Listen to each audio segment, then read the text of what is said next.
గురించి దండం పెడతా ఉన్నా.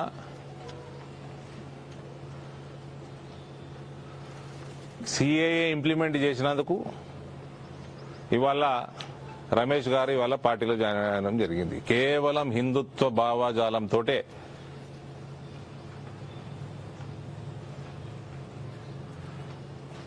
ధర్మాన్ని రక్షించడానికి ఆయన ఇక్కడ జాయిన్ అవ్వడం జరిగింది. ఆయన బీర్పూరు సారంగపూర్ ఉమ్మడి జిల్లా ఆర్యవైశ్య సంఘం అధ్యక్షులుగా ఉన్నారు.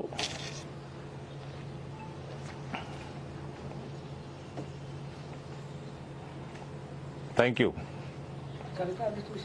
అబ్బా ఎవరు రాకపోతే అనుకున్నా నేను. ఏం దుంకినావా శేఖర్? ఏ టీఆర్ పోయి చూసొస్తావు ఏంది?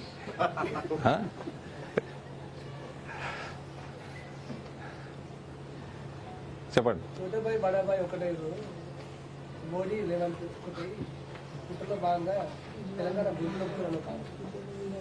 ఏమన్నా మా వెంకన్న కోమటిరెడ్డి వెంకన్ననేమో బీజేపీ బీఆర్ఎస్ ఒకటి అంటుండు, బీఆర్ఎస్ ఓడేమో మోడీ రేవంత్ ఒకటి అంటుండు,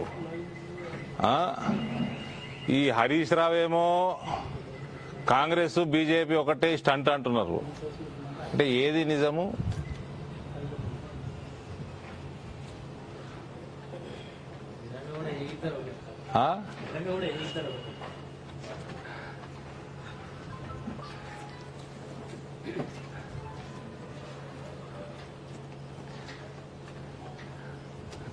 బీఆర్ఎస్ నేతలు ఇదే కేటీఆర్, ఇదే హరీష్ రావు, ఇదే కవిత, వీళ్ళందరూ ప్రజలని, భారతీయ జనతా పార్టీ కార్యకర్తలని ఏ రకంగా హ్యూమిలియేట్ చేసినరో ఇవాళ they are tasting their own medicine. Humiliation ఏందో వాళ్ళకు అర్థమవుతుంది. మా ఇలా రాఘవపేట్ మల్లాపూర్ మండల్లో నేను ఎలక్షన్ గెలిచినప్పుడు వాళ్ళు సెలబ్రేట్ చేసుకుంటే డీజేలు పెట్టుకొని వాళ్ళ మీద అరెస్టు చేసి 11-12 మంది కార్యకర్తల్ని పీడీ యాక్ట్లు పెట్టి జైళ్లల్లో వేసి తండ్రి చనిపోతే కూడా బయటికి పంపలే దుర్మార్గులు ఇల్లు.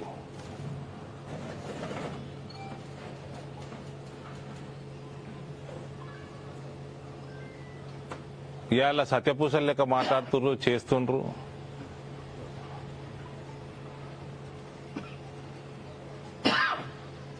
శుక్రవారం అట ఆయన హరీష్ రావు మాట్లాడుకుంటా, శుక్రవారం నాట ఆడపడుచుని తీసుకుపోయారట. మరి ఆడపడుచుకి శుక్రవారం నాడు ఆడ ఓబరాయ్ హోటల్ మీటింగ్ చేయలే లిక్కర్ స్కామ్ కి? వారాలు చూసి చేసినారు లిక్కర్ స్కామ్. ధన్పాల్ భాయ్, లిక్కర్ స్కామ్ పైసలు బాగా వస్తాయని శుక్రవారం నాడు చేసిరట మీటింగ్లు అని, లిక్కర్ స్కామ్ మీటింగ్లు.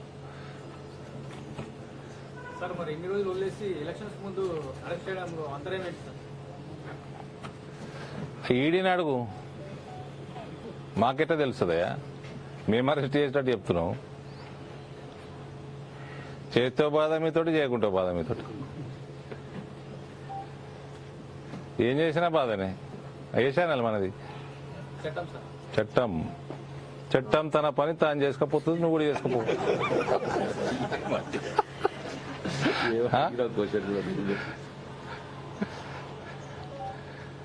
మంచిగా ఛానల్ మీది. చట్టం కరెక్ట్ అడిగినావు. చట్టం నడుపుతున్నావు నువ్వు. చట్టం తన పని తాను చేసుకోపోతుంది కదనే.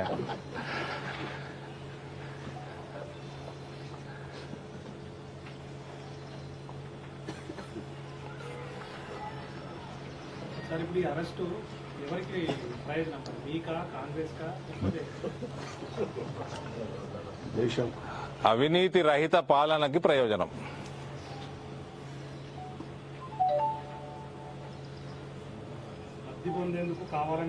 మీ పేపర్లే అంతగానం రాసిండ్రు ఆమె అవినీతి మీద, ఆమె కరప్షన్ మీద, ఆమె కేఎస్టీ ట్యాక్స్ల మీద. మీ పేపరే ఇంత పెద్ద అడ్వర్టైజ్మెంట్, పెద్ద full page advertisement KST tax అని. దేశమంతా జిఎస్టీ యానివర్సరీ నాడు ఈడ కేఎస్టీ కూడా ఉన్నదని వేసింది మీ పేపరే. నేనే వేసిన అడ్వర్టైజ్మెంట్. అరెస్ట్ జరిగింది ఓకే.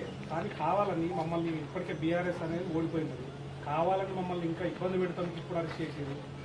మళ్ళీ అరెస్ట్ ఎవరు చేసిర్రండి?